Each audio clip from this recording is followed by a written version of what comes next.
She said, "Seriously? You're jealous of my guy friends?" While texting them all night. I said, "Not anymore." Then I made plans that changed everything. She panicked when she found out what I'd been doing while she was distracted. I 28 male need to get this off my chest because what just happened is still processing. Been with Megan 26 for 3 years, living together for 1. Everything was decent until about 6 months ago when she reconnected with her college friend group, specifically 3 guys, Tyler, Josh, and Bryce. At first, whatever. People have friends. But then the constant texting started. We'd be watching a movie, her phone buzzing nonstop. Having dinner, she's giggling at her screen. In bed at 11 p.m., still typing away. 2 months ago, I brought it up. Calmly. Just said the constant phone stuff was getting a bit much. Her response? "Seriously? You're jealous of my guy friends? That's so controlling. They're just friends." The way she said controlling hit different. Like I was some possessive weirdo for wanting my girlfriend's attention during our limited time together. I work in logistics, pulling 50-hour weeks. She works remote marketing, makes her own hours. After that conversation, it got worse, like she was proving a point. Wednesday game nights with them, Saturday brunches, random Tuesday afternoon hangouts. Always invited me if I wanted, but in that tone that meant, please don't actually come. The breaking point? 3 weeks ago. My company announced they were opening a new distribution center 2 states away. Management positions available. My boss pulled me aside, said I was their top pick for operations manager. Huge opportunity, 40% pay bump, full relocation package. Came home excited to discuss it with Megan. Found her on the couch, FaceTiming Tyler about some inside joke from college. Waited 20 minutes. She never even looked up. That's when I said it. "Not anymore." She finally glanced over. "What? You asked if I was jealous of your guy friends?" I said not anymore. She laughed. Actually laughed. "Good. Growth. See? Wasn't that hard?" "Yeah, growth, that's what we'll call it." I accepted the position that night, didn't mention it. Started making plans, set up apartment viewings for my next days off. Researched the area, got everything lined up. Meanwhile, Megan kept doing her thing. Tyler needed relationship advice, daily. Josh was having work drama, required immediate attention. Bryce was planning a trip, and she was helping research for hours. Our apartment lease was month to month. I gave notice last week. Mover scheduled for this Saturday, still hadn't told her. Yesterday, she was scrolling Instagram and saw my sister Lauren's post. "So proud of my brother. Can't wait to visit you in new state." The look on her face, pure confusion, then panic. What is Lauren talking about? "Oh, I got promoted. Moving for work. Moving. When were you gonna tell me? I tried 3 weeks ago. You were busy." "This is insane. You can't just decide to move. What about us?" "What about us? You've made it pretty clear where your priorities are." "Because I have friends." "Because you have friends who get 90% of your attention while I get the leftover 10%. And that's being generous." She grabbed her phone, I swear to God, and started texting someone. Mid-argument. That's when I knew I'd made the right choice. "Are you seriously texting right now? I need advice. This is crazy. From Tyler, Josh, Bryce. They understand me." "Cool. Maybe one of them has a couch you can crash on. The apartment's in my name. Always has been." I'd already arranged with the landlord. I'm breaking the lease, paying the penalty. She has 30 days to vacate or take over the lease herself. She's currently at her friend Kayla's, blowing up my phone. 73 texts since yesterday. Haven't read them. Too busy packing. Moving truck comes in 72 hours. Update 1. Holy crap, this escalated. Thanks for all the support on my first post. Needed that validation to bah. So Megan came back yesterday afternoon while I was bubble wrapping kitchen stuff. Full waterworks mode. But get this. Tyler was with her, for emotional support. I cannot make this up. She started with the tears and apologies, but Tyler kept interrupting to advocate for her. "Bro, you're overreacting. Megan just has a lot of friends. Cool, not my problem anymore." "That's cold, man. 3 years and you're just bouncing?" "Yep. Can we please talk, alone?" "I think I should stay, for safety." Safety. I'm packing dishes, not throwing them. Me, "Tyler, get out of my apartment." "It's Megan's apartment too." "No, it's not. Never was. Doors that way." He looked at Megan like, "Are you gonna let him talk to me like that?" She just stood there. He huffed and left, but not before saying he'd be in the car if she needed him. Then came the bargaining. Megan, I'll change. I'll set boundaries. I didn't realize. You didn't realize because you were too busy texting. That's not fair. You never said it was this serious.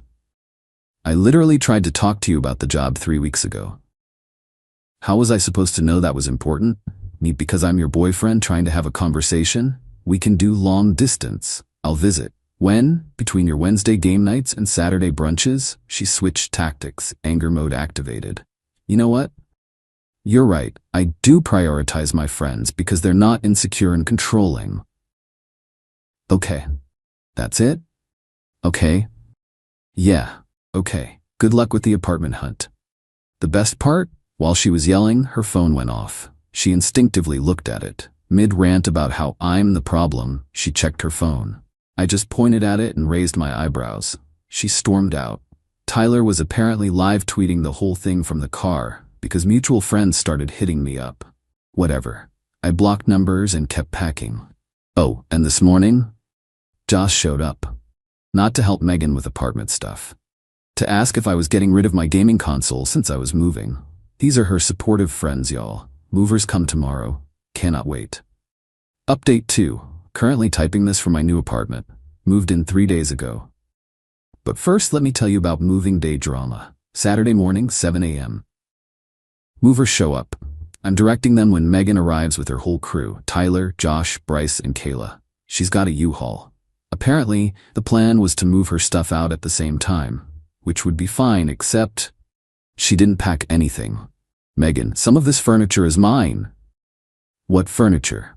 The coffee table, the bookshelf. That I bought with my money, have receipts for? Tyler, don't be petty. Not your bro, and I'm keeping my stuff. They literally tried to claim half of everything. The TV, gift from my parents, the couch, I bought it before we even met. The kitchen appliances, all mine. Even tried to take my Xbox. Megan uses the Netflix account on it. And? The movers were professional AF, just kept loading what I pointed to. Megan's crew started getting aggressive, trying to block the movers. That's when Bryce made a crucial mistake. Come on, man. She gave you 3 good years. She deserves something. Gave me? Gave me? Even Megan looked embarrassed. Me. She gave me 3 years of being a third wheel in my own relationship. But hey, she's all yours now, boys. Have fun with those game nights. Kayla piped up. You'll regret this when you're alone in new state. I'd rather be alone than ignored. But here's where it gets good. While they were arguing with me, the movers finished loading everything. I did a final walkthrough, dropped the keys with the building manager, who was watching this whole circus, and went to get in the moving truck. That's when Megan played her last card. Megan, wait, I love you. First time she'd said it in 6 months. You know when the last time was? When I surprised her with concert tickets for a band she liked. No, you love the lifestyle I provided. Big difference. Got in the truck and left. In my rearview mirror, I saw her crying while the 3 musketeers tried to comfort her. Felt like a movie scene, NGL. The drive to new state was therapeutic. 8 hours of podcasts and peace. No constant notification sounds. No competing for attention. Just quiet. New apartment is sick. Corner unit, gym in the building, 15-minute commute to work. Already met some neighbors. Normal people who can hold conversations without checking their phones every 30 seconds. Started the new job Monday. Team seems cool. My boss took everyone out for lunch to welcome me. This woman from accounting, Nicole, asked about the area since she just moved here too. We grabbed coffee yesterday to exchange moving tips. She didn't check her phone once in 45 minutes. Wild concept. Meanwhile, Megan's been having a meltdown on social media. Mutual friends sending me screenshots. Some people can't handle strong, independent women with healthy friendships. When he's so insecure, he moves states to avoid communication. Thriving with my real support system. Thriving equals couch surfing at Kayla's because she couldn't afford the apartment alone, and, plot twist, none of the guys offered their places. Shocking.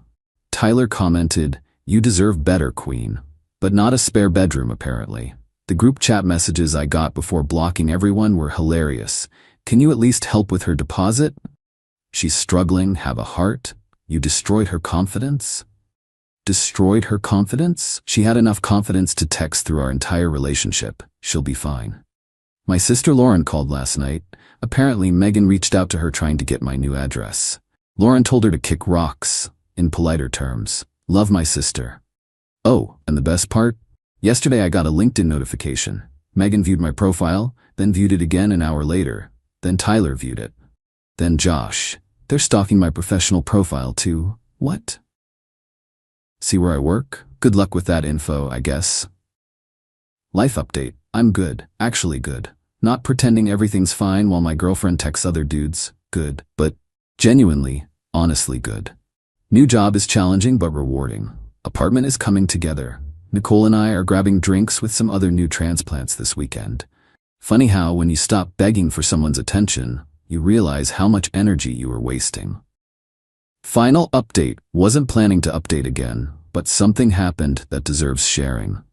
Perfect ending to this saga. Life's been great. Job is going well. Already managing a team of 12. Dating Nicole now? Yeah, the accounting woman. It's refreshing being with someone who's present, like actually present. We'll be at dinner and her phone stays in her purse. Revolutionary. But anyway, the update. Got a call from Lauren last week. Megan showed up at her house at 9 p.m. on a Thursday. Dude, your ex is on my porch and she looks rough. Apparently, Megan took a bus to my hometown because she couldn't afford the gas. Showed up at Lauren's house hoping to, I don't even know.